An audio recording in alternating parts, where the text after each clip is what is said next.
The Diamond Sutra, Chapter 1, Convocation of the Assembly. This is what I heard. At one time, the Buddha was staying in the Jeta Grove near the city of Sravasti.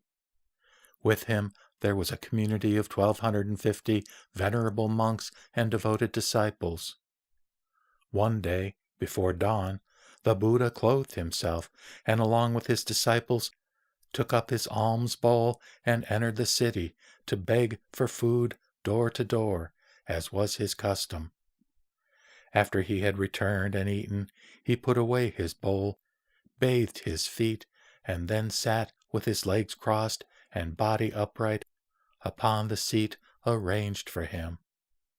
He began mindfully fixing his attention in front of himself, while many monks approached the Buddha and, showing great reverence, seated themselves around him.